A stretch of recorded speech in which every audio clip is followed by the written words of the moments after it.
하나님 말씀은 요한계시록 1장 12절부터 14절까지 말씀입니다.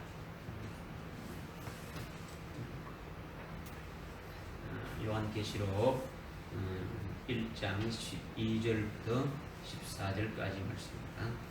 제가 공독해 올리겠습니다.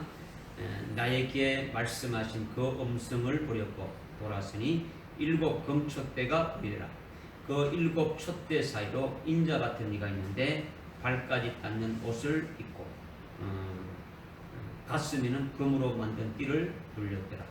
그의 머리와 머리털은 눈처럼 휘어서 양모처럼 하얗고 그의 눈은 불꽃 같더라. 아멘. 아멘.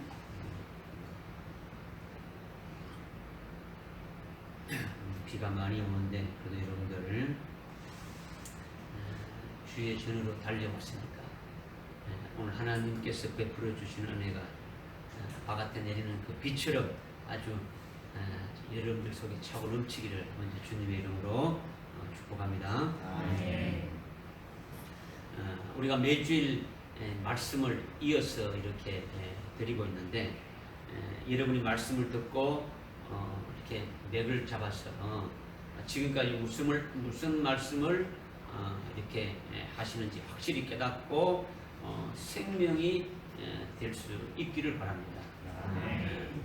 그냥 제 몫을 끼고 아니고 그냥 계속 쭉 이어서 우리에게 해주시는 말씀이니까 하나님이 하나의 맥으로 은혜를 주셨으니까 말씀의 맥을 잡으라는 거죠. 말씀의 맥을. 이제 가까이는 우리가 오순절에 성령의 기름 부음을 통해서 그 기름 부음이 우리에게 하나님의 사랑을 알게 하셨는데 뭐 여러 가지가 있지만은 하나님의 그 진리의 사랑을 우리로 하여금 알게 하고 깨닫게 했다라는 거예요. 그래서 진리의 사랑은 하나님은 이렇게 세 분이신데 먼저 기름 부음을 통해서 하나님 아버지의 사랑을 깨닫게 하셨다라는 거죠. 그러니까 우리를 하나님 아버지의 그 생명으로 낳으시고 미리 아신 자로 하나님의 아들의 그 형상에 이렇게 일치케 하시렸고 그것을 이루기 위해서 하나님 아버지께서 이렇게 사랑을 쏟아주면서 구원하시는 역사를 성령의 기름 부음을 통해 가지고 우리가 깨달아 왔죠. 깨달았지 않습니까? 그죠? 여기서 또 끝나는 것이 아니라 그 다음에는 성자 하나님의 사랑을 성령의 기름 부음을 통해 가지고 우리가 깨달아오고 있더라는 거예요. 지금 예수 그리스도의 사랑에 대해서 이제 깨달는 것은 인자가 온 것은 첫째는 뭐고 인자가 온 것은 둘째는 뭐고 이것을 깨달았고 그리고 지난주에는 내가 온 것은 양으로 생명을 얻게 하고 더 이렇게 풍성케 하려고 인자가 이렇게 오신 것이 아니고 목자로서 이렇게 왔다. 이것을 말씀하시면서 더 양들로 하여금 생명을 풍성케 하시려고 하셨다. 이 말씀을 우리가 깨달지 않습니까? 그죠? 이것을 한마디로 말한다면 성자 예수 그리스도의 사랑에 대해서 말씀하고 있는 거예요. 오늘 또 역시 성자 하나님의 사랑에 대해서 말씀하시는 맥이 계속 지금 이제 이어지게 되시는 거죠. 그러니까 이렇게 성자 예수님의 사랑에 대해서 중요한 그 부분을 이렇게 말씀드린 후에는 여러분이 예측하기로는 뭐가 또 있겠습니까? 성령 하나님의 사랑에 대해서 있지 않겠습니까? 그죠? 이렇게 삼일체 하나님의 사랑에 대해서 우리가 깨달아가고 있는 거죠. 이렇게 전체적인 이렇게 맥을 먼저 확실히 잡아서 말씀을 들어야 여러분들이 은혜가 되어지는 거죠. 아무 생각 없이 그냥 가만히 있으면은 이거는 뭐 아무 필요가 없는 거죠. 하나님이 하시는 말씀이 뭘 말씀하고 있는 건지 나에게 무슨 말씀을 주시는 건지를 뭐 깨달아야 그것이 나에게 복이 되어지는 거죠. 이루어지는 거죠. 오늘 말씀은 인자 같은 분이시더라는 거죠. 어떤 분이시라고요? 인자. 인자 같은 분이라. 어떤 분이라고요? 인자 같은 분. 인자 같은 분이시다는 거죠. 인자가 온 것은 하면서 두 가지 목적을 우리가 깨달았지 않습니까? 그죠? 그리고 내가 온 것은 목자로서 양들로 하여금 생명을 얻게 한다는 성자 하나님의 사랑을 이제 우리가 깨달았다는 거죠. 그런데 이제는 인자 같은 분으로 이렇게 바뀌어서 이렇게 말씀하시는 것을 깨닫자라는 거예요. 인자가 아니라 인자 같은 분으로 완전히 확 바뀌었다라는 거죠. 인자 같은 일을 알려면 어떻게 해서 알 수 있느냐? 돌이켜야 되는 거예요. 돌이켜야 되는 거예요. 사도 요한이 돌이켜 보니까 비로소 인자 같은 분이 보게 되었다는 거죠. 인자 같은 분이 내게 어떻게 관계되고 또 어떤 일을 하고 계시는가, 뭐 이런 것들을 우리가 알아야 되지 않겠습니까? 그죠? 그러니까 지금 뭐 전 세계적으로 코로나 바이러스로 어떤 팬데믹이 일어나고 있고 또 뭐 지금 우리나라뿐만 아니고 기상 이변이 지금 막 전 세계적으로 지금 일어나고 있는 거예요. 그죠? 여러분들이 이런 것들을 영의 눈으로 믿음의 눈으로 보면서 때가 다 돼가고 있으니까 지금 우리가 어떤 모습으로 어떤 신앙의 삶을 살아야 될 것인가 여러분들이 이제 깨달아 가야 되는 거죠. 그죠? 그러니까 때가 지금 뭐 그렇게 우리가 생각하는 것처럼 그런 때가 아니더라는 거죠. 그러니까 목자이신 하나님이 그의 양인 우리들에게 좋은 꼴을 주시고 아주 기름진 꼴을 주시는데 우리가 목숨 걸고 받아야 되지 않겠냐는 거죠. 꼴이 하나님의 말씀이지 않습니까? 하나님의 말씀을 우리에게 좋은 꼴로 선한 목자시니까 그분이 목숨까지 내놓으시면서 우리를 이끌어 가시는데 우리에게 나쁜 걸 주지 않는다. 아주 최상의 좋은 기름진 꼴을 이렇게 주신다면 우리가 목숨 걸고 받아야 되지 않냐는 거죠. 그러니까 오늘 우리가 주시는 말씀을 믿음으로 이렇게 받고 생명이 되시라는 거예요. 우리는 영적인 그리스도인이지 않습니까? 그러니까 영적인 그리스도는 영의 귀로 들으라는 거죠. 여러분의 육신의 귀로 이성으로 듣지 말고 영의 귀로 이렇게 들으셔야 이것이 여러분들에게 생명이 되어지는 거예요. 이제 먼저 말씀드리는 것은 인자와 인자 같은 분은 확실히 다르다. 확실히 다르다는 이것을 이제 말씀을 드리는 거예요. 말씀드리는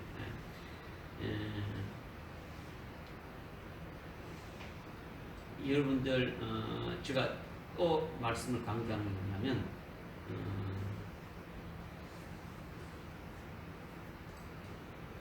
말씀이 나에게 이렇게 딱 생명이 되어지려면 그 말씀을 어떻게 합니까?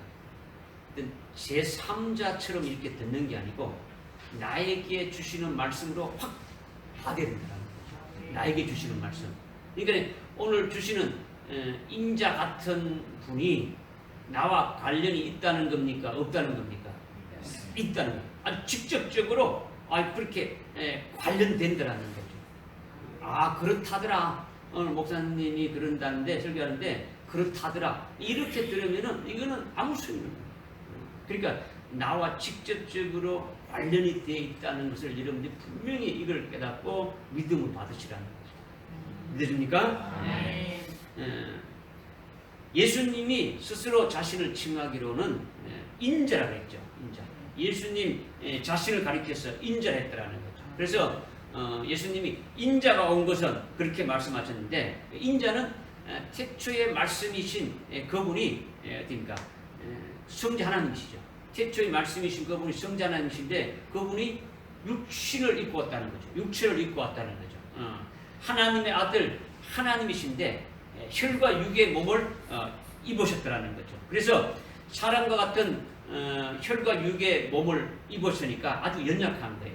연약하니까 뭐 이렇게 창으로 찌르면 찔려서 어떻게 합니까? 고통스럽고 피를 쏟으면서 죽게 되어지는 거죠. 그렇죠? 이렇게 혈과 육의 몸을 가지신 분이 바로 인자다라는 거죠. 인자라는 거죠. 그런데 인자는 혈과 육을 가졌지만은 우리 사람과는 다르게 사셨다라는 거예요. 다르게. 우리는 아담의 후손으로 죄 가운데 태어났기 때문에 죄인으로 이렇게 살았지 않습니까? 혈과 그 육의 그 몸으로 연약한데 우리 속에는 죄성이 있고 부패성이 있어가지고 아주 생각만 해도 뭡니까? 그냥 죄에 관한 것이고 그 다음에 행동하는 것도 죄고 하여튼 모든 것이 전부 다 죄라는 거죠. 우리의 보고 듣고 하는 모든 삶 자체가 전부 다 죄라는 거죠. 이렇게 우리가 살았다는 거예요. 우리가 아무리 예수를 믿고 성령에 충만해도 순간순간 죄를 짓고 살아가는 거예요. 죄를 짓고 좌우지간 하나님같이 살지 못하면 다 죄인이라는 거죠. 죄인이라는 거죠. 그러나 인자는 우리와 똑같은 혈육의 몸을 가지고 아주 연약한 사람의 몸을 가졌는데도 사람처럼 살지 않았다라는 거죠. 죄인처럼 살지 않았다라는 거죠. 의인처럼 살았고 하나님같이 완전하게 사셨다라는 거예요. 하나님이 육신을 입고 사람으로 오셨지만은 죄인인 사람과 다르게 하나님같이 살았었다라는 거예요. 온전하게 살았었다는 거죠. 이것이 바로 인자라는 거예요. 이것을 인자라는 거죠. 그죠? 이렇게 예수님이 인자로 혈육의 몸을 입었으면서도 우리와는 아주 차이가 이렇게 있다라는 거죠. 똑같은 사람과 똑같은 육신의 몸을 입고 왔지만은 사람과 똑같은 어떤 그런 죄인으로 삶을 사는 것이 아니고 하나님으로서 온전하게 사셨다는 거죠. 그러니까 하나님같이 완전 무결하게 하나님의 뜻을 이루고 하나님 아버지가 말씀하신 것을 100% 순종하면서 살으신 것이 인자라는 거예요. 인자라는 거죠. 그렇게 사시는 인자가 되셨기 때문에 이미 여러분들에게 말씀을 드렸지만은 인자가 온 것은 섬기려 오셨고 많은 사람들을 위하여 계속 제물로 주려고 오셨다고 그렇게 말씀하신 그대로 그 인자가 오신 그 목적 그대로 다 실천하신 거예요. 다 행해서 이루어졌다는 거죠. 그리고 또 인자가 온 것은 잃어버린 자를 찾아서 이렇게 구원하러 오셨다고 그 말씀하신 대로 다 실천하고 그대로 이루셨다는 거예요. 그러니까 인자가 온 목적을 그대로 다 어떻게 합니까? 그대로 다 100% 이루셨다는 거예요. 이루셨다는 거죠. 그리고 내가 온 것은 양으로 생명을 얻게 하고 더 풍성케 하신다 이렇게 했지 않습니까? 그러니까 내가 온 것은 목자가 되어서 우리를 양으로 보시고 아주 좋은 꼴이 있는 대로 인도해서 양에게 아주 꼴을 먹이시는 그 어떤 목자시다라는 거죠. 이렇게 말씀의 꼴을 목자 되신 주님이 우리에게 아주 말씀의 좋은 꼴로 이렇게 먹이신다라는 거죠. 그러니까 결국은 그분은 선한 목자가 되셔서 양들을 위해서 자기 목숨을 어떻게 합니까? 버려서까지 양들을 구원했다라는 거예요. 이것이 내가 온 것은 양들로 생명을 얻게 하고 뿐만 아니라 양들로 하여금 더 생명을 어떻게 풍성케 하고 하늘나라의 그 아주 영광된 그 길로 인도하시는 목자가 되신다. 이것을 말씀하셨어요. 이렇게 지난 주일까지 주님이 인자와 목자가 되셔서 우리에게 아주 역사하시며 사랑해 주시는 것을 우리가 깨달아왔고 우리가 그렇게 믿고 있더라는 거예요. 여러분도 그렇게 믿습니까? 믿습니까? 믿었죠, 그죠? 사도 요한도 이렇게 예수님을 아주 인자로서 알고 믿었고 예수님을 목자로 이렇게 알고 믿었다라는 거예요. 그런데 오늘 말씀해 보니까 사도 요한이 지금까지 예수님을 인자로 목자로 알고 있던 그 시각에서 완전히 달라진 거예요. 지금까지 예수님을 볼 때 인자로 봤고 이렇게 목자로 이렇게 보고 그렇게 믿고 알고 이렇게 신앙생활 해왔는데 사도 요한이 이제 그 보던 그 시각에서 완전히 달라졌다는 거예요. 뭐 어떻게 다르냐? 돌이켜 보면서 달라졌다는 거죠. 돌이켜 보면서. 돌이켜 보니 여기 이 말씀이 굉장히 중요한 의미가 들어있습니다. 뭐 하니까? 돌이켜보니. 돌이켜보니. 그러니까 사도 요한의 신앙 수준이 어느 수준 아래서 계속 맴도는 것이 아니라 새로운 영의 시각으로 확 바뀌었다라는 거죠. 새로워졌다라는 거죠. 그것이 바로 돌이켜보니. 그냥 뭐 목을 이렇게 이걸 말하는 게 아니란 말이죠. 돌이켜보니는 인자가 아니고 목자가 아니고 인자 같은 분이 보였더라는 거죠. 돌이켜보니까 지금까지는 인자로 알고 믿었고 지금까지는 목자로 알고 이렇게 믿었는데 돌이켜보니까 이제 인자가 아니고 목자가 아니고 인자 같은 분이 보였다라는 거죠. 또 일곱 금초 때도 이렇게 보였다 이렇게 말씀하고 있는 거예요. 지금까지 인자를 보는 시각, 목자를 보는 시각에 대해서 어느 방향으로만 보고 믿고 있었고 은혜를 받았는데 주님이 어떤 분이냐? 나를 인도하셔서 나를 구원하시는 그분이 되시고 그분은 우리의 선한 목자를 되셔서 양들을 위해서 아주 생명까지 바쳐가면서 우리로 하여금 그 생명을 더 풍성케 하시는 그런 어떤 그런 어떤 시각으로 어떤 방향으로 이렇게 보았는데 그런데 주님의 특별한 음성을 요한이 들었다라는 거예요. 요한이 주님의 특별한 음성을 이렇게 들은 후에 그 음성을 들었고 돌아봤습니까? 아니면 음성을 보렸고 돌이켰습니까? 그 음성을 들으려고 돌이켰습니까? 그 음성을 보렸고 돌이켰습니까? 음성을 들으려고 돌이킨 것이 아니라 그 음성을 보려고 돌이켰다라는 거예요. 여러분 중에 말씀을 듣기를 좋아하는 분들이 있지 않습니까?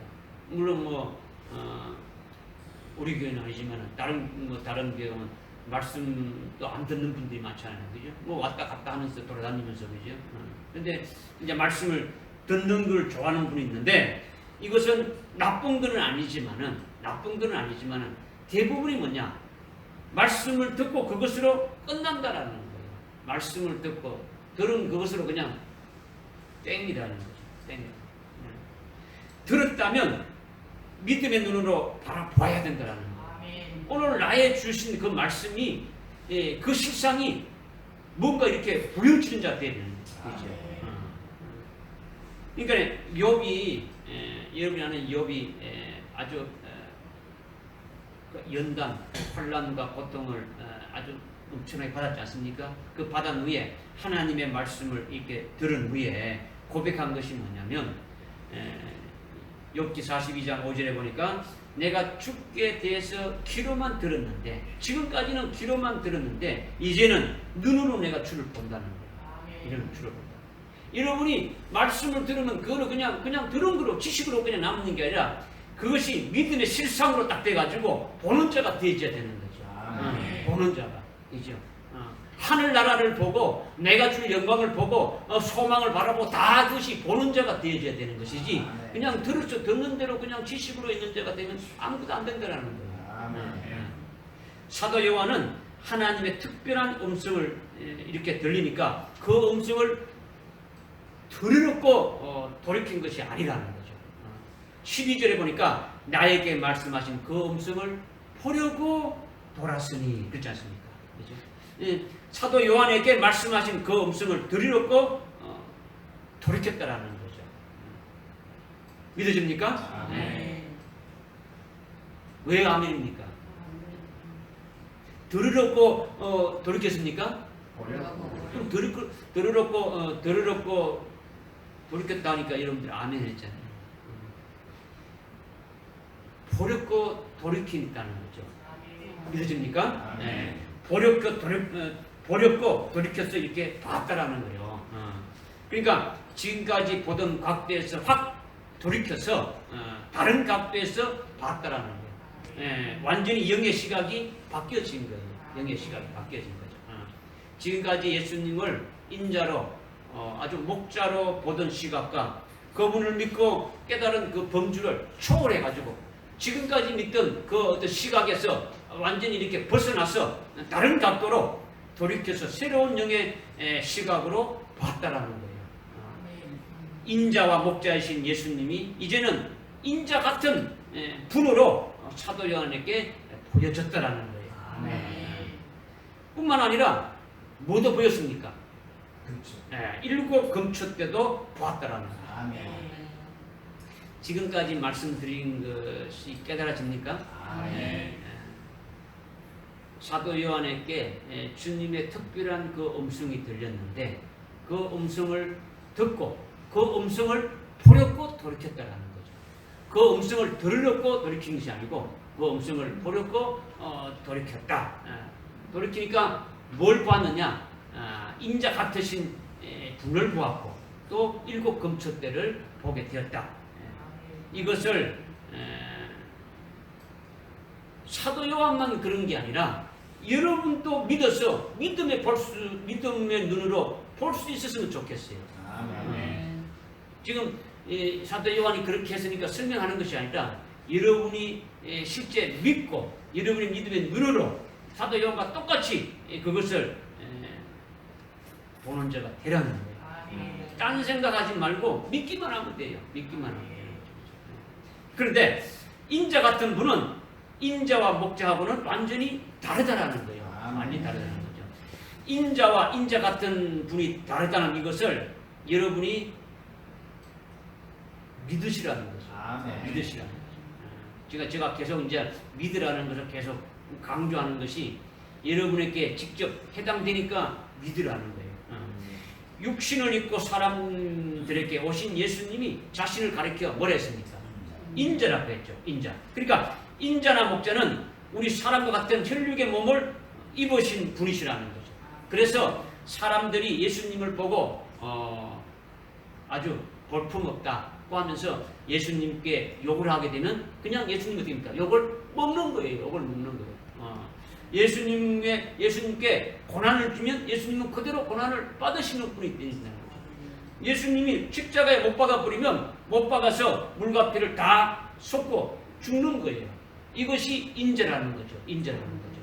예수님이 인자로 목자로 오신 것은 바로 그런 분을 말씀드린다는 거죠. 그러나 인자 같은 분은 인자하고는 완전히 다르다라는 거예요. 완전히 다르다는 거죠.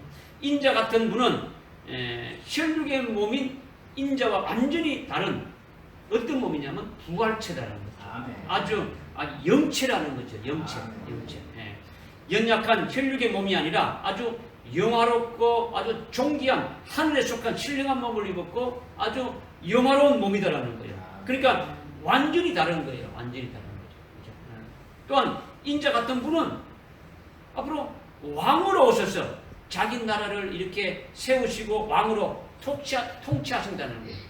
만왕의 왕으로 이렇게 오셔서 통치하는 그 나라를 세우시고 이렇게 통치하는 것이 인자 같은 분이시라는 거예요.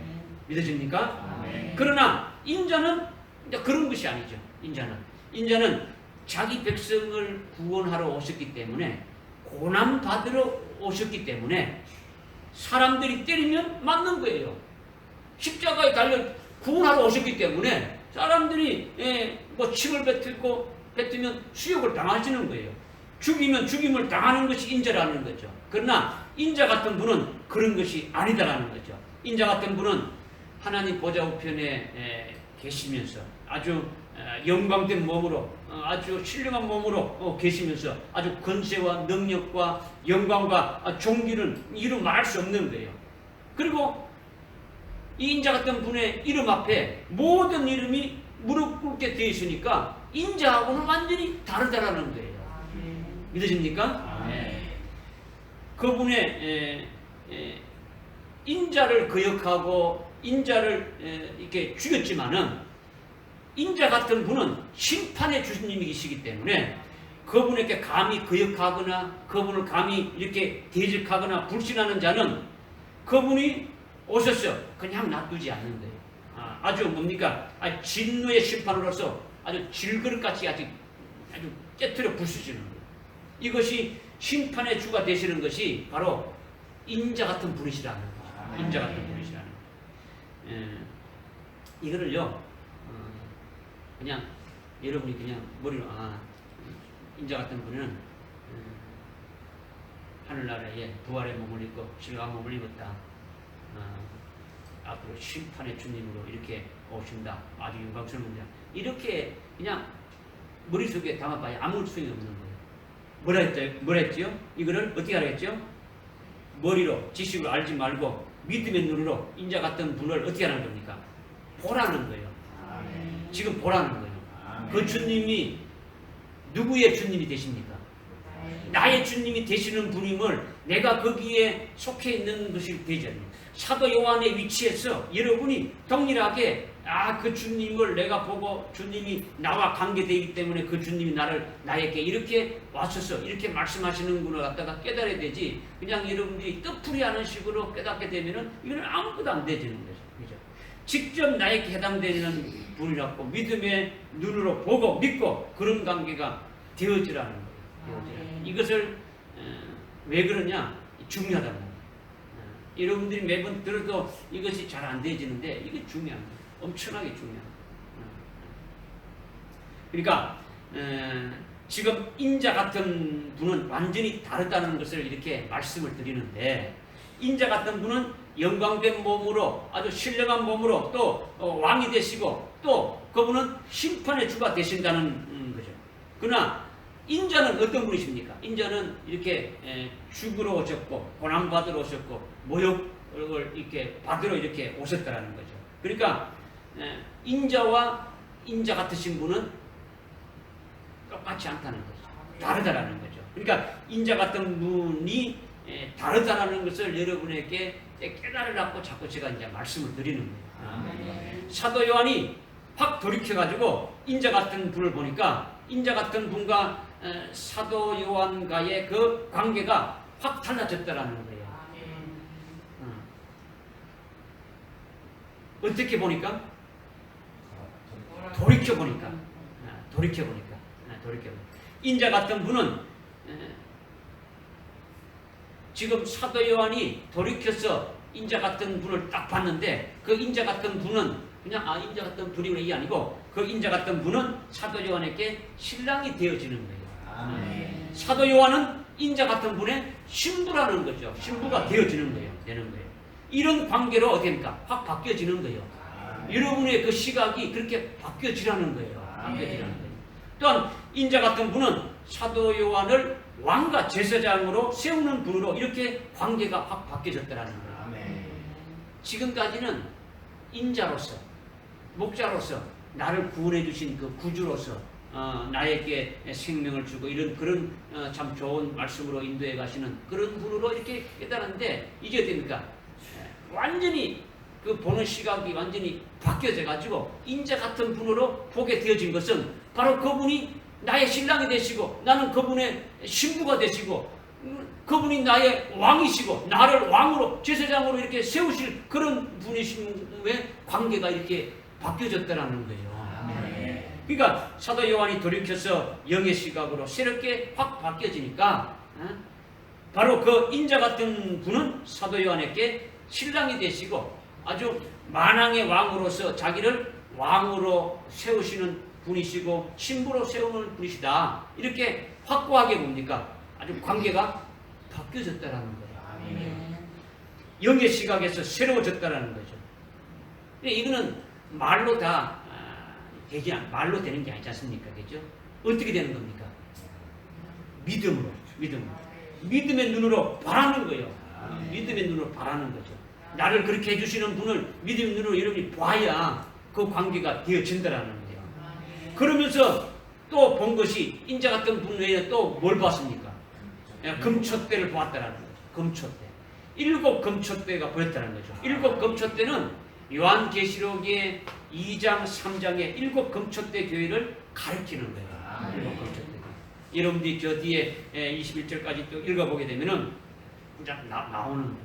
그리고 2장, 3장의 그 7 에베소 교회에서부터 라오디게아 교회 7 교회가 바로 7 금촛대라고 말씀하고 있지 않습니까? 그죠?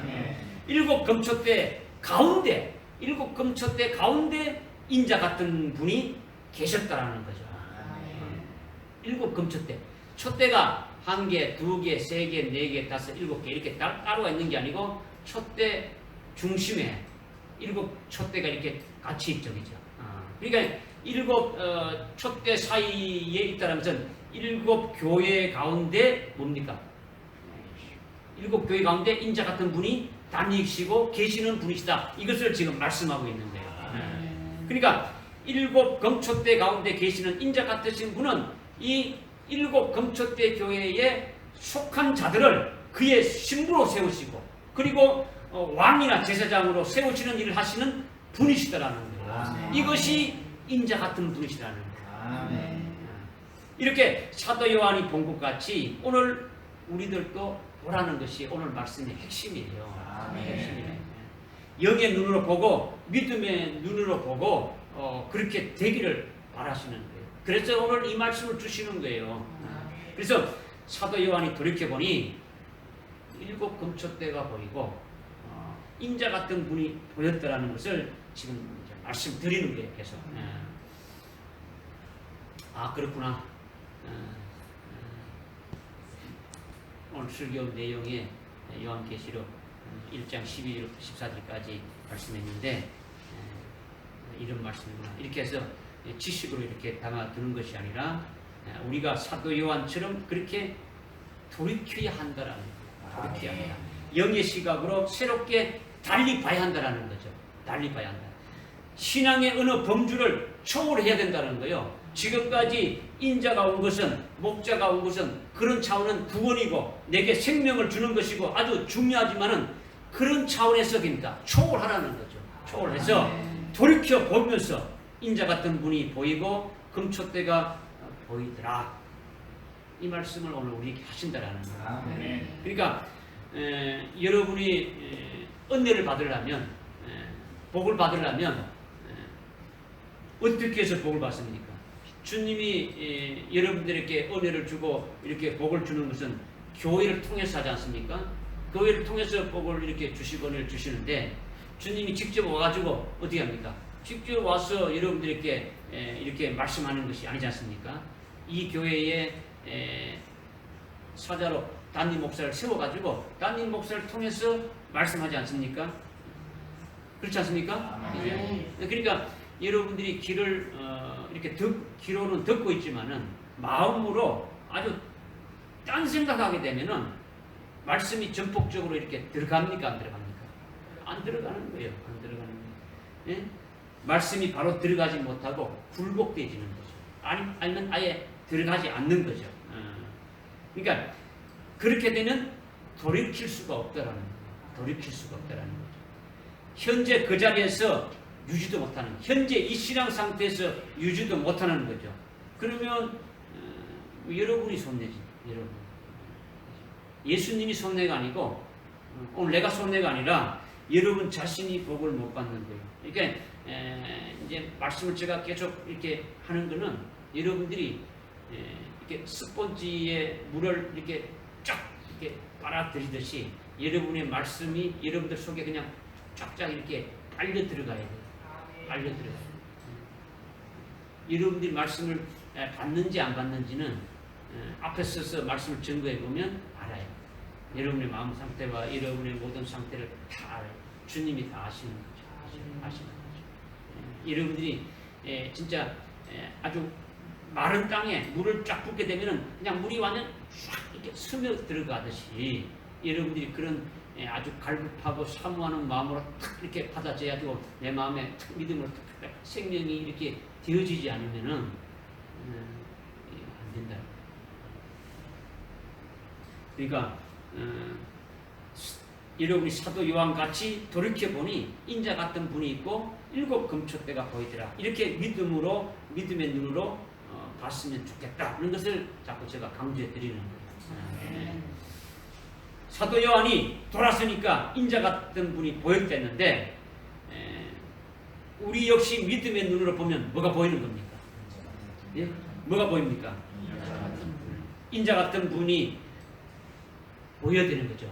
그런데 보이는데 어떤 모습으로 내게 나타나셨고 그런 모습으로 나타난 그분은 나하고 어떤 관계가 되어지고 나에게 무슨 일을 하고 계시는지 그리고 그분을 위해서 내가 복을 받고 뭐가 이루어지는지 이런 것들을 아셔야 본 것이 되지 않습니까? 여러분들이 그냥 봤다 그냥 본 것은 그냥 이런 본 것이 뭡니까? 그죠? 본 것은 그냥 사도 요한이 돌이켜서 보니까 인자 같은 분이 계시더라. 이렇게만 끝나버리면 안 그러지. 그분이 어떤 모습으로 나타나셨는지 그리고 그분이 지금 나하고 어떤 관계에서 지금 그렇게 하고 계시는지 어떤 일을 하고 계시는지 또 그분이 나에게 어떤 것을 이루시기 위해서 어떤 복을 주시고 있는 것인지 이런 것들을 깨달아 알아야 뭐가 된다는 겁니까? 보는 것이 되는 거죠. 돌이켜서 보는 것이 되어진다라는 거예요. 그분과의 관계가 성립이 되어진다라는 거예요. 인자 같으신 분과 나와의 관계가 이게 맺어지게 되어진다라는 거죠. 그렇지 않으면은 뭐 본 것이나 안 본 것이나 똑같지 않습니까? 뭐 관계가. 그러니까 인자 같은 분을 믿음의 눈으로 보고 믿으라는 거예요. 믿으라는 거예요. 인자 같은 분이 어떤 모습으로 나타났는지 모든 것이 나와 관련이 있다라는 거예요. 누구와 관련이 있다고요? 나와 관련이 있다는 거예요. 믿어집니까? 네. 첫째는 인자 같은 분이 무슨 옷을 입고 나타났느냐? 그 모습이 발까지 끌리는 옷을 입고 나타났다는 거예요. 옷을 입었는데 발에 닿는 그런 긴 옷을 입고 나타나셨다라는 거죠. 이것이 중요한 거예요. 지금 주님 인자 같은 분을 보는데 그분이 우리하고 무슨 관계에서 이게 아니고 나타나신 모습에 대해서 지금 쭉 16절까지 이렇게 쭉 말씀하고 있는데 그 나타나신 그분의 모습이 그냥 우리에게 설명하기 위해서 이렇게 기록해 놓은 것이 아니라 누구와 관련이 있다는 겁니까? 나와 관련이 있다는 거죠. 오늘 저와 여러분에게 관련이 있기 때문에 그 말씀을 기록해 놓은 거예요. 그러니까 이것을 인자 같은 분을 보고 깨달으려면 어떻게 됩니까? 어떤 분이신가, 어떤 모습으로 오셨는가를 깨달아야 된다는 거죠. 그러니까 발까지 다 길게 끌리는 옷을 입고 나타난 것이 인자 같은 분은 긴 옷을 좋아하는 모양이구나. 이런 말입니까? 이 인자 같은 분은 스타일이 아주 긴 치마 같은 이런 거를 입기를 좋아하는구나. 이런 것이 아니라는 거예요. 만약에 여러분들이 그렇게 생각했다면 이거는 성경도 모르고 하나님도 모르고 예수님도 모르고 이거는 그리스도인이 아니죠. 인자 같은 분이 발까지 닿는 이렇게 옷을 입었다라는 것은 출애굽기서에도 뭐 나오지만 28장이나 뭐 36장 이런 데 보게 되면은 대제사장이 그렇게 옷을 입은 거예요. 또 왕들이 옷을 그렇게 입었다는 거죠. 왕들. 누가 입었다고요? 대제사장이 그런 옷을 입었고 왕이 그런 옷을 입었다라는 거예요. 대제사장과 왕들의 옷이 그렇다라는 거예요. 이것을 여러분이 믿으세요. 그냥 믿으라는 거죠. 믿으라는 거예요. 영국 신사가 그렇게 입었다는 것이 아니라 발에 끌리는 옷을 누가 입었다고요? 대제사장이 그렇게 입도록 하나님이 명하셨어요. 하나님께서 대제사장의 옷을 어떻게 만들어야 할 때 그런 옷을 딱 이렇게 주셨다라는 거예요. 만들어라고. 또 왕들이 입는 옷이 그런 옷들이라는 거예요. 여러분이 뭐 잘 아는 뭐 이렇게 사극을 보게 되면 왕들이 미니스커트 입습니까? 짧은 바지를 입습니까? 긴 옷을 입습니까? 긴 옷을 뭐 중국의 황제를 보든 뭐 우리나라 조선시대 보든 왕들은 다 긴 옷을 입었다. 그건 하나의 이제 성경에서 했던 것들을 상징적으로 이렇게 이제 보여준 거죠.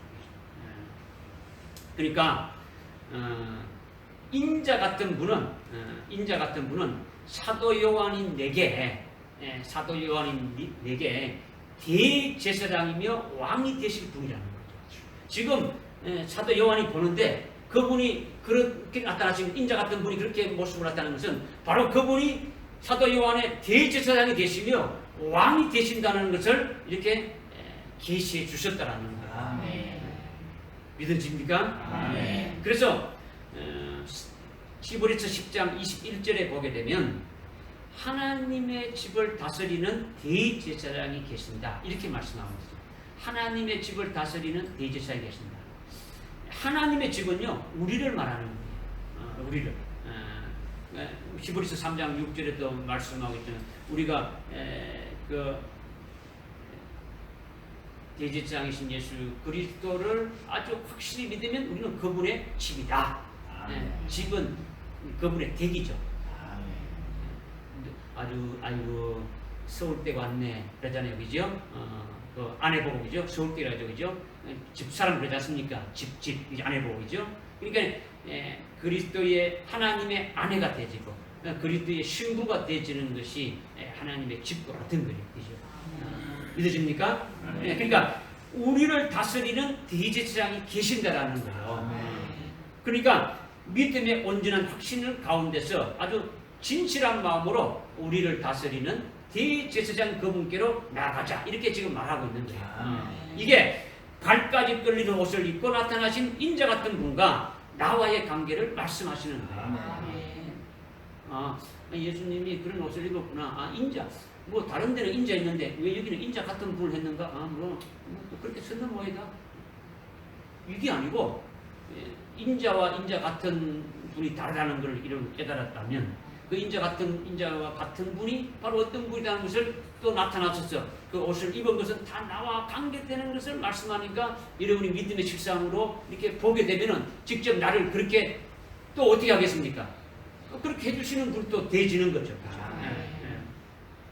그러니까 이렇게 인자 같은 분은 바로 대제사장으로 우리를 다스리신다라는 것은 그냥 통치만 하는 그런 것이 아니라는 거죠. 지금까지 우리를 구원하시고 인도했을 뿐만 아니라 인자 같은 신분으로 목자 같은 분으로 우리를 인도하고 구원해 주실 뿐만 아니라 대제사장은 뭘 하는 분이십니까? 제물을 드리는 분이잖아요. 하나님 앞에 제물을 드리는 분이죠. 히브리서 5장 1절에도 대제사장은 하나님께 제물을 드린다 이렇게 말씀하고 있지 않습니까? 예물과 제물을 드린다는 지 않습니까? 그죠? 그러니까 우리를 순교 제물로 바치기까지 그렇게 다스리면서 역사하시는 분이시다. 이것을 말씀하시는 거예요. 우리를 뭐 하시는 분이라고요? 우리를 순교의 제물로 바쳐지기까지 그렇게 우리를 다스리면서 아주 역사에 나가시는 그분이심을 우리에게 말씀해 주시는 거예요. 그리고 또한 예수님은 왕이시다는 것을 말씀하고 있는 거죠. 요한복음 18장 37절에 보니까 빌라도가 예수님에게 이렇게 물었죠. 네가 왕이냐? 물었을 때 예수님이 주저했는 게 아니고 바로 그렇다. 내가 왕이다 말씀했지 않습니까? 이것은요. 이 일반 세상 나라의 통치자에 대한 개념을 초월한 거죠. 일단 나라의 어떤 왕이 아니단 말이야. 전 세계에 있는 자기 백성, 곧 하나님의 모든 자녀들을 통치하는 아주 천상천하의 아주 유일한 왕이요 하나님의 아들 구세주를 말씀하는 거죠. 그런데 이제는 인자 같은 분이 오실 때는 그의 이름이 만왕의 왕으로서 그의 나라를 세워서 다스리기 위해서 오신다라는 거예요. 그런데 만왕의 왕이니까 만왕의 왕이다라는 거죠. king of kings지 않습니까? 그죠? 그러니까 만왕, 모든 왕의 왕이시니까 그 모든 왕에 해당되는 왕을 또 세우시는 분이시다라는 거예요. 할렐루야. 그러니까 우리를 왕으로 세워지기까지 그렇게 역사하시는 분이다. 이것을 말씀하고 있는 거예요. 그러니까 다시 말씀드리면 대제사장이시고 왕이신 예수님은 우리로 하여금 우리를 구원하시고 인도하시고 아주 역사하시는 모든 과정을 통해서 결국 전국적으로는 우리로 하여금 왕들과 제사장으로 아주 천년왕국에서 일할 수 있도록 세우시는 그 일을 하시기 위해서 발에 끌리는 그 옷을 입고 인자 같은 분으로 나타나셨다라는 거예요.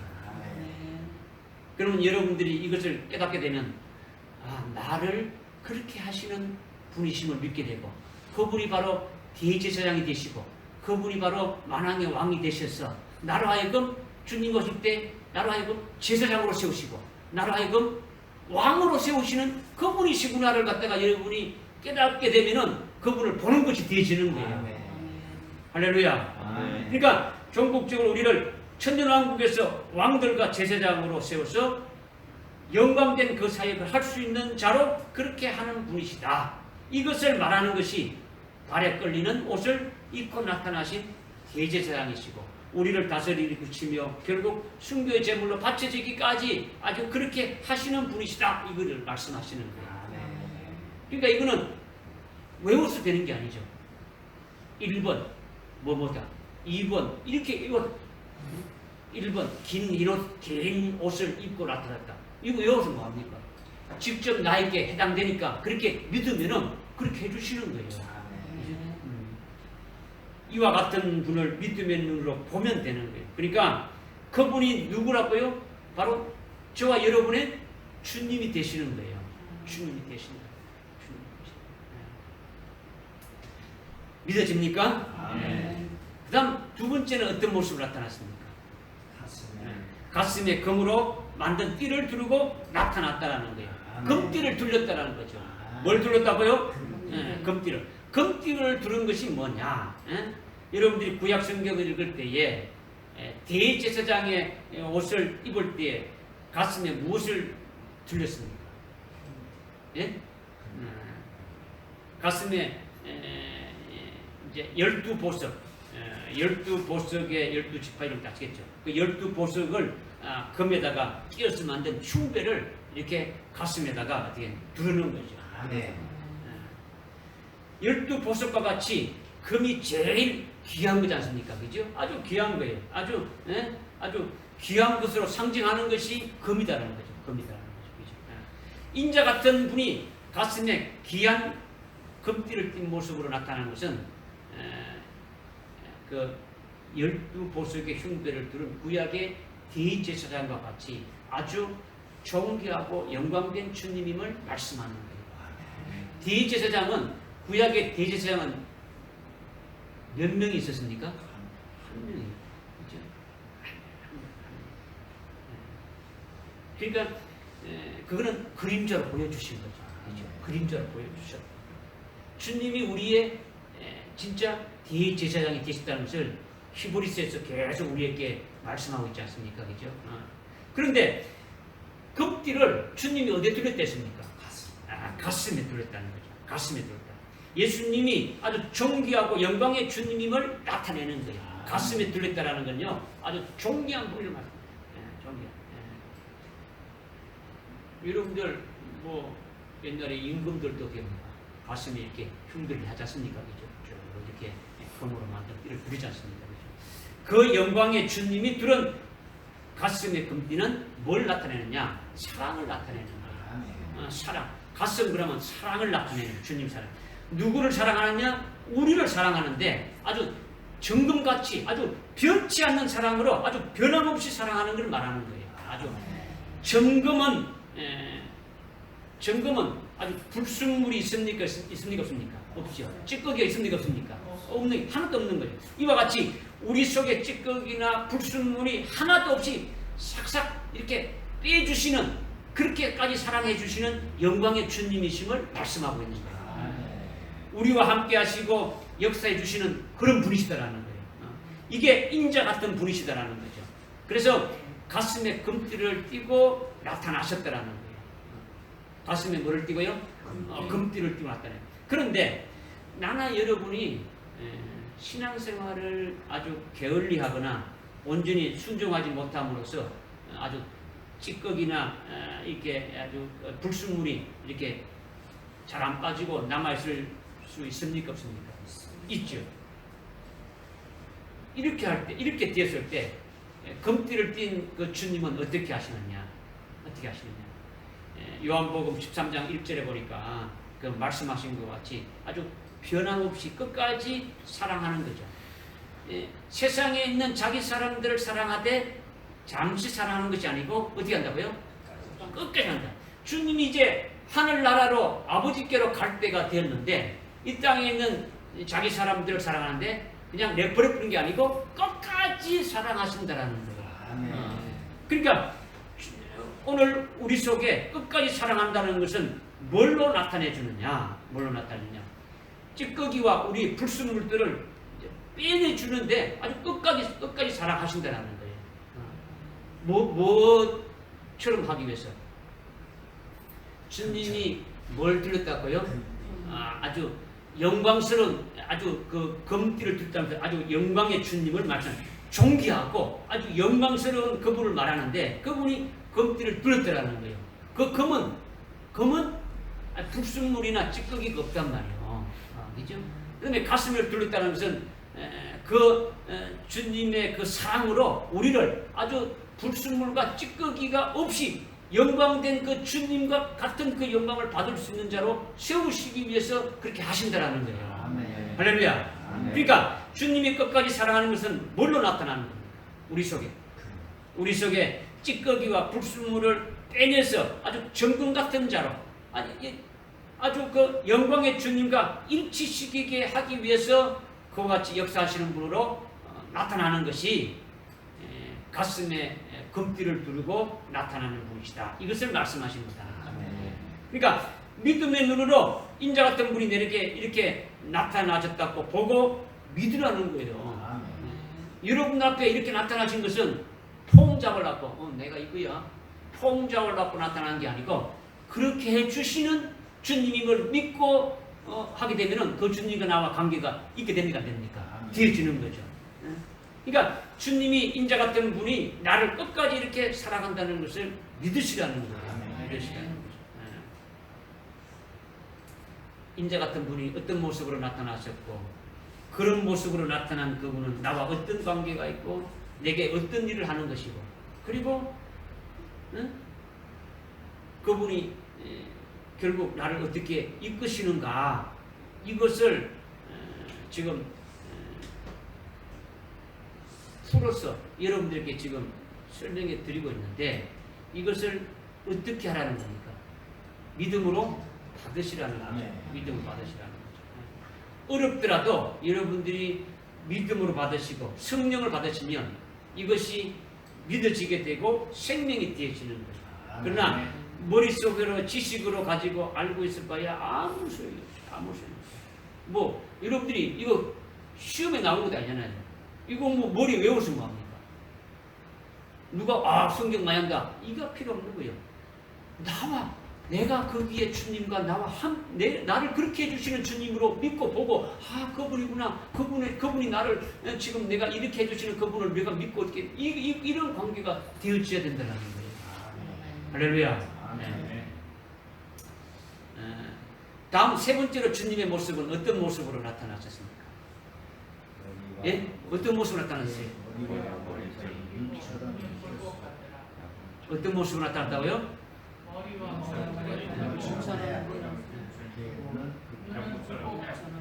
머리와 머리털이 흰 눈처럼 흰 양모처럼 하얗게 해서 나타났다는 거예요. 예수님의 머리와 머리털이 무슨 모습으로 나타났다고요? 아주 흰 눈처럼 아주 흰 양모처럼 하얗다는 거예요. 한마디로 간단히 말하면 예수님의 머리는 흰머리다라는 거예요. 흰머리다. 예수님의 머리털은 흰 눈처럼 양모처럼 하얗다라는 거예요. 하얗다는 거지. 성경에서 흰머리를 뭐라고 말씀하고 있습니까? 생각나는 분이 있습니까? 예?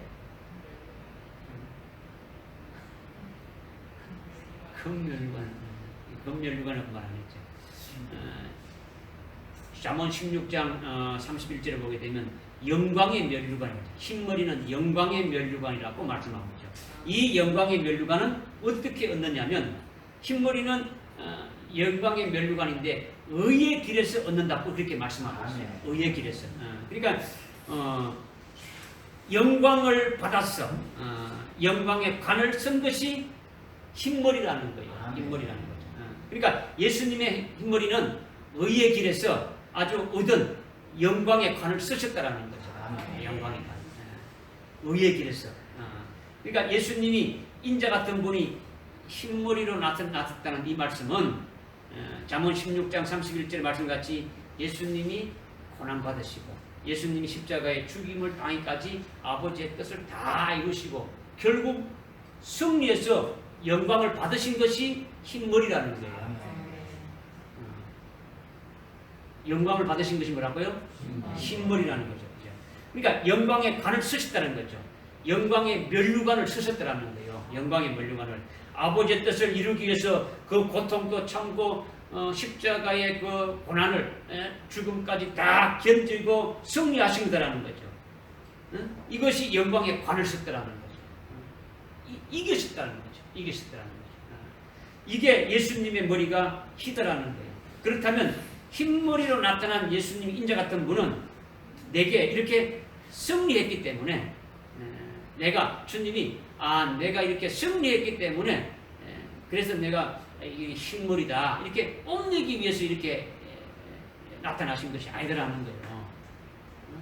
주님이 십자가에 고난 받으시고 이기셨기 때문에 내가 이렇게 영광 받았느라 이걸 상징하는 것이 이걸 나타내는 것이 흰머리다 해서 그렇게 나타나는 분이 아니다는 거죠.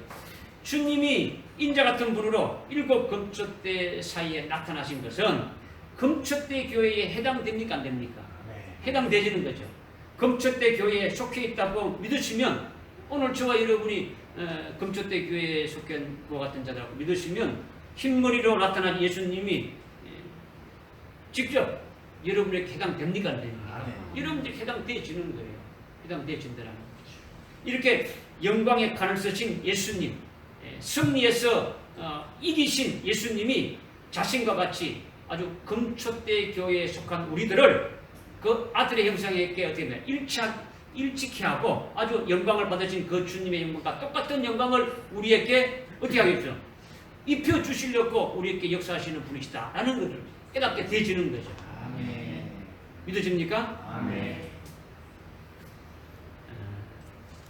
그렇게 하기 위해서 주님이 우리가 금초대 교회에 속해 있는 자라고 여러분이 믿으면 금초대 교회에 다니시는 그 주님이 바로 우리들로 하여금 그 아들의 형상까지 일치게 하게끔 어떻게 한다는 겁니까?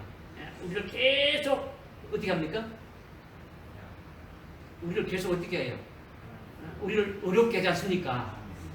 그리스도의 형상에 일치하도록 우리를 거룩하고 온전하게 이렇게 만들어 가지 않습니까? 그렇게 하시면서 결국은 그 영광 받으신 그 주님과 어떻게 합니까? 똑같은 영광에 들어갈 수 있도록 우리를 그렇게 이끌어 가시고 인도해 주시고 역사해 주시는 분이지 않습니까? 주님이 받으신 그 영광의 공동상속자가 되기까지 우리를 그렇게 해주시는 분이시지 않습니까? 그렇죠? 그렇게 하기 위해서 예수님이 우리를 어떻게 역사하시고 어떻게 이끌어 가시는가? 그 영광의 주님께 일치시키기 위해서 우리를 어떻게 하시는가? 이것을 깨닫게 해주시기 위해서 그렇게 나타나셨다라는 거예요. 그것이 바로 예수님이 십자가에 피 흘려 죽으심으로 말미암아 우리의 모든 죄가 어떻게 됐습니까? 우리의 모든 죄가 어떻게 됐어요? 사해졌죠. 우리의 모든 죄가 다 덮어졌다라는 거예요. 완전히 덮어졌다는 거예요. 과거의 죄, 현재의 죄, 미래의 죄까지 모든 죄를 예수님이 다 십자가의 피로 우리를 다 덮으셨다는 거예요. 아멘. 이것이 흰눈같이 덮으신 거예요. 아멘. 뭐가 덮으셨다고요? 흰눈같이 덮으셨다는 거죠. 이렇게 예수님이 먼저 이기시고 십자가에 피 흘리심으로 우리를 속죄 구원하신 거지 않습니까? 우리의 죄를 흰눈같이 덮으신 것이 우리를 대속 구원하신 거예요. 믿어집니까? 예? 그리고 인자 같은 분의 그 머리가 또 뭐 같다 했습니까? 흰 양모 같다 했다는 거죠. 양털 같다는 흰 양모 같다는 거죠. 흰 것은 희다라는 것은 우리는 의인이 아니지 않습니까? 그렇죠? 우리는 속죄 구원을 받았어도 우리는 뭡니까? 죄인이지 않습니까? 하나님의 의의가 있습니까? 없습니까? 하나님의 의의가 없는 죄인이지 않습니까? 의의가 하나도 없단 말이에요. 우리에게는 속죄 구원 받았어도 우리는 우리의 의로는 하나도 없는 자들이라는 거죠. 하나님의 의의가 하나도 없는 우리들을 결국 말씀과 성령을 통해서 믿고 인도함 받으면 우리 속이 그리스도의 형상으로 계속 어떻게 됩니까? 만들어지는 거예요. 만들어지는 거죠. 하나님의 의의 열매를 맺게 되면 어떻습니까? 자꾸 우리를 어떻습니까? 어려워지게 만들어 가니까 안 됩니까? 만들어 가지는 거예요. 결국은 양이 이렇게 딱 태어나게 되면 양이 어떻습니까? 벌거숭이죠. 양이 온전히 털이 다 덮인 게 아니고 벌거숭이란 말이에요. 벌거숭이 같은 우리 몸이 하나님의 의로 아주 의의 열매를 계속 맺으면 맺을수록 양털이 나오듯이 계속 의의 열매를 맺으면 맺을수록 됩니까? 완전히 그 벌거숭이 양이 하얗게 그냥 덮여 버릴 수 있도록 이렇게 우리를 그렇게 하신다라는 거예요. 이게 주님의 머리털이 양털처럼 하얀 모습으로 나타나셨다라는 거예요. 이것이 우리와 관계 있습니까? 없습니까? 관계 있는 거죠. 이것은 우리를 성화구원시켜 나가는 거예요. 아까 눈처럼 덮는 거는 우리를 속죄고는 피 흘려서 우리의 모든 죄를 법적으로 그냥 완전히 딱 덮어본 거예요. 어렵다고 하신 거예요. 그러나 우리는 여전히 죄를 짓지 않습니까? 죄를 짓는 우리를 어떻습니까? 말씀과 성령으로 계속 의의 열매를 맺어가면서 하얗게 가시는 거죠. 이것은 흰 양털처럼 양털이 계속 나오면 나올수록 하얗게 되어지는 거죠. 그렇게 하시는 주님이시다라는 거죠. 이렇게 흰 눈같이 십자가의 피로 이렇게 덮어서 계속 구원시켜 주셨고, 이제 흰 양털같이 우리의 심령 속을 말씀과 성령을 통해서 하나님의 의로만 살게 해서 성화 구원을 이렇게 시켜주셔서 결국은 하나님의 아들의 형상에 일치시키게 하시는 그 역사를 이루시고 영광의 면류관을, 영광의 관을 쓰신 그 주님의 영광과 똑같은 영광을 받을 수 있도록 그렇게 해 주시는 분이시다라는 거죠. 그렇게 우리를 세우신다라는 거예요. 할렐루야. 이것이 머리와 머리털이 흰 눈같이 흰 양보 같은 모습으로 나타나셨다라는 거예요. 할렐루야. 아멘. 이것은 믿는 자에게 그들이 이루어지는 거예요. 믿지 않으면 아무 소용이 없는 거예요. 그리고 네 번째 주님이 나타나신 것은 어떤 모습으로 나타나셨습니까? 예? 불꽃 같은 눈으로 나타났다는 거예요. 어떤 눈으로 나타났다고요? 불꽃 같은 눈으로 나타났다는 거예요. 주님이 인자 같은 분이 불꽃 같은 눈으로 나타나신 것은 주님의 눈이 불꽃 같은 눈이다라는 것이 특별한 거예요. 특별한 거예요. 주님의 눈이 어떤 눈으로 나타나셨다? 불꽃 같은 눈으로 나타나셨다는 거죠. 이것이 깨달으려면 여러분들이 성경을 한번 그냥 찾아볼 거예요. 요한계시록 5장 6절을 이렇게 다 봐야 되는 거죠. 요한계시록 5장 6절에 보니까 주님의 눈은 7눈이라는 거죠. 7눈이 있는 거죠. 온 세상에 보냄받은 하나님의 7영이 주님의 눈이심을 말씀하고 있는 거예요. 그런데 그러니까 주님의 눈이 몇이라고요? 7눈이 있다는 거죠. 주님의 눈은 7눈이 있다는 거죠. 이게 불꽃 같은 눈이시라는 거예요. 주님의 눈은 불꽃 같은 눈이시니까 시력이 좋은 그런 말을 하는 게 아니단 말이야. 주님의 눈이 불꽃 같다라는 것은 주님의 눈이 7이 있음을 말하는 거예요. 할렐루야. 이 7눈은 온 세상에 보내심을 받은 하나님의 7영이라는 거죠. 7영이 바로 7눈이라는 거예요. 이것이 주님의 눈이라는 거죠. 믿어집니까? 그러니까 7눈이 있는 주님의 눈이 7영을 가리키는데 7눈이 뭘 가리킨다고요? 7눈이 뭘 가리킨다고요? 7영을 가리킨다는 거죠. 주님의 눈이 7눈인데 이것은 7영을 가리킨다 했습니다. 근데 4장 5절에 보니까 여러분들 이제 4장 5절에 보니까 하나님 보좌 앞에 7등불이 켜져 있는데 7등불은 7영이라 이렇게 말씀하고 있는 거예요. 이제 저를 보십시오. 일곱 영으로 하여 일곱 등불로 하나님 앞에, 하나님 보좌 앞에 일곱 등불이 켜졌으니까 화납니까? 화나지 않습니까? 하나님 보좌 앞에 일곱 등불이 켜졌는데, 일곱 등불이 확 켜졌는데, 그 일곱 등불은 뭐라고요? 일곱 영이라는 거죠. 일곱 영인데 일곱 등불로 켜졌으니까 그 하나님 보좌가 화났습니까? 어둠이 있습니까? 없습니까? 어둠이 없더라는 거예요. 어둠이 없다는 거예요. 그러나 하나님 보좌 앞에 일곱 등불이 켜는 것은 하나님 보좌 앞이 어두워서 등불을 켠 겁니까? 하나님 나라는 어두우니까 등불을 켜야 됩니까? 해가 있어야 됩니까? 달이 있어야 됩니까? 전기가 있어야 됩니까? 그게 아니에요. 요한계시록 22장에 보게 되면 하늘나라는 하나님이 빛이시기 때문에 다른 빛이 필요 없는 거예요. 하늘나라는 어둠이 없는 거예요. 무슨 말씀 깨달아집니까? 하늘나라는 하나님이 빛이시기 때문에 이 우주 만물에 있는 피조물의 이 빛과는 비교가 안 되지는 거예요. 하나님은 빛으로 존재하시기 때문에, 빛이시기 때문에 어둠이 없단 말이에요. 그런데 하나님 보좌 앞에 일곱 등불이 켜져서 화나다는 것이 뭘 말하냐? 하나님 보좌가 어두컴컴해가지고 그걸 보라고 이렇게 불을 켜는 것이 아니더라는 거예요. 아니더라는 거예요. 믿어집니까? 이건 뭐냐? 사도 요한이 지금 하늘나라를 보니까, 하나님 보좌 앞에 일곱 등불이 켰다는 거 아닙니까? 그럼 이것은 뭘 말하느냐? 예? 주님의 눈이 아까 며칠 했습니까? 일곱 눈이라 했죠. 일곱 눈인데 일곱 눈이 뭐라 했습니까?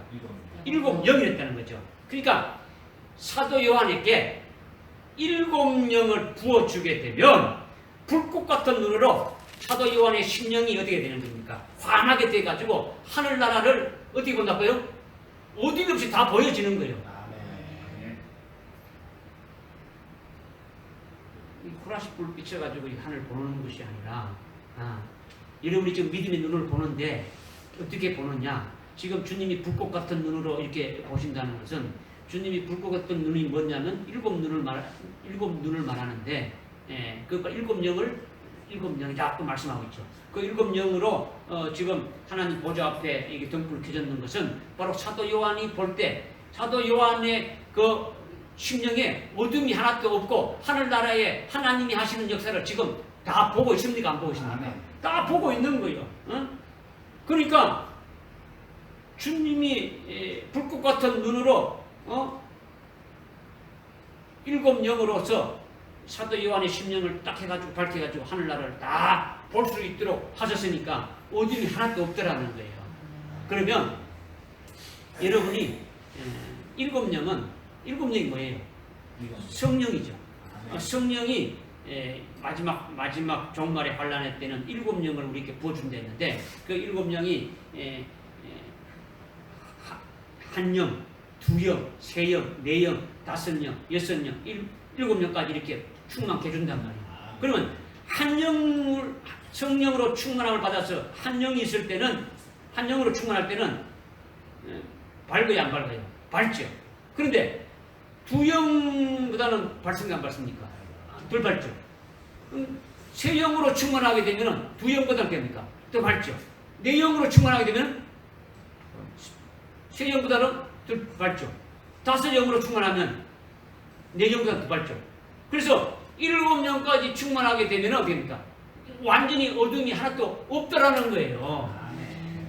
성령으로 완전히 딱 이렇게 완전히 밝혀주시는 그 역사를 지금 주님 말씀하시는 거죠. 무슨 말씀인지 깨달아집니까? 이것을 먼저 여러분들이 조금 이제 깨달을 필요가 있다는 거죠. 또 아울러서 주님이 불꽃 같은 눈은 또 뭘 말하냐? 사도 요한이나 우리의 심령을 깨뜨려 본다는 거죠.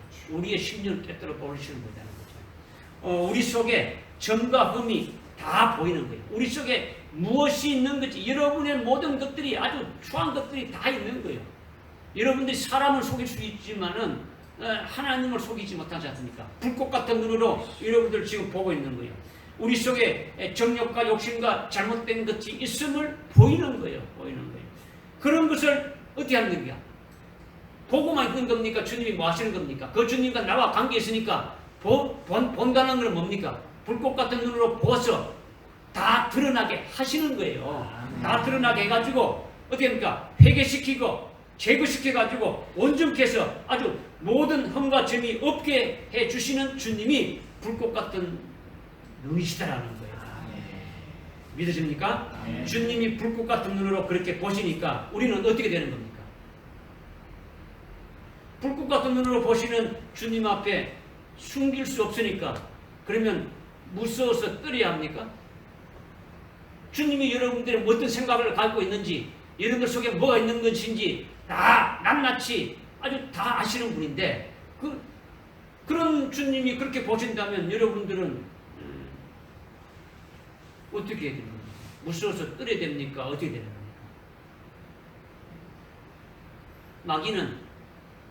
마귀는 이렇게 말하죠. 지은 죄가 있으니까 죄를 숨기라는 거죠. 죄 없다고 하라는 거예요. 죄를 지었으니까 너 그냥 숨으라. 그냥 숨으라. 죄를 감추라. 숨으라. 마귀는 계속 그렇게 속삭이죠.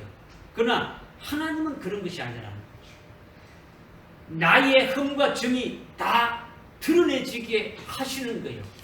그것이 뭡니까? 저주입니까? 복입니까? 복이에요. 복이라는 거죠. 하나님 앞에 아주 공개하면서 회개하면서 아주 잘라버리게 되면 거기서 떠나게 되어지는 거예요. 그렇게 되면 어떻게 됩니까? 온전하게 되어지는 거예요. 할렐루야. 아주 온전하게 되어지는 거예요. 속과 겉이 아주 흠없는 자로 하나님 앞에 서게 하신다라는 거예요. 할렐루야. 이렇게 인자 같은 분이 금초대 교회에 다니시면서 이와 같이 우리를 아주 불꽃 같은 주님의 눈으로 아주 역사하시는 것이 우리에게 다 해당이 되신다라는 거예요. 그렇게 해주시는 주님을 믿으라는 거예요. 오늘 몇 가지의 모습으로 어떤 모습으로 주님이 나타났습니까? 네 가지의 모습으로 주님이 나타나신 모습 중에 네 가지 모습으로 좀 말씀하신 것을 우리가 깨달았지 않습니까? 그죠? 이렇게 되지려면 인자 같은 분을 보려면 우리의 영적 시각이 어떻게 됩니까? 늘 새로워져야 된다는 거죠. 새로워져야 된다. 어떤 범위에 매여서 늘 그 안에 있으면 그냥 그 수준, 그 범위, 그대로 그렇게만 있으면은 잠자다가 죽어버리는 거예요. 잘하지 못하는 거죠. 아무리 성장해도 어느 수준에 머물러 있다면 그는 죽은 거나 마찬가지죠. 그런데 그것을 영의 시각을 달리해서 여러분이 돌이켜보게 되면 인자나 목자의 차원이 아닌 인자 같은 분으로 보이게 되고 일곱 금초대가 보이고 일곱 금초대 교회는 일곱 금초대는 종말에 세워지는 일곱 금초대 교회지 않습니까? 이것도 깨닫게 되고 그 금초대 교회에 속한 자임을 자신이 깨닫게 되시는 거예요. 믿으십니까? 네. 그래서 인자 같은 분이 어떤 모습으로 내게 나타나셨고 그런 모습으로 나타난 그분은 나하고 어떤 관계로서 나에게 어떤 일을 하고 계시는지 내게 어떻게 그것을 이루어지게 하시는지 이것을 오늘 네 가지로 이렇게 그 모습을 이렇게 말씀드렸지 않습니까? 그러면 이 네 가지만 있습니까? 그 뒤에 또 있습니까? 뭐 안 읽어봐서 모릅니까? 있어요, 없어요? 있죠. 다음 주는 어떤 모습으로 나타나겠습니까? 여러분들이 한번 묵상해봐야죠. 오늘 여러분들이 묵상에 깨달았다면 다음 주에 그 나와 인자 같은 분으로 다시 이렇게 나타난 모습이 나에게는 어떻게 해주실 것인가를 여러분들이 봐야 그분하고 관계가 되어지는 거예요. 무슨 일을 잃는지 마는지 뭐 하는지 아무것도 여러분들 그렇게 되면요 자라지 결국은 영적으로 자라지도 못하고 신앙이 성장하지 못하면은 하나님이 선물해도 섬을 수가 없는 거예요. 뭘 섬기겠습니까? 아무것도 못하는 거죠. 하여튼 주님이 인자 같은 분을 해서 그렇게 우리를 온전케 세워가시고 역사하시는 이런 복된 자가 되었으니까 우리가 하나님 앞에 얼마나 감사하냐는 거죠. 인자 같은 분을 우리가 의지하고 그분 앞에 우리가 온전히 세워질 수 있도록 기도하면서 사모하면서 그런 마음으로 달려가야 되지 않겠습니까? 기도하겠습니다.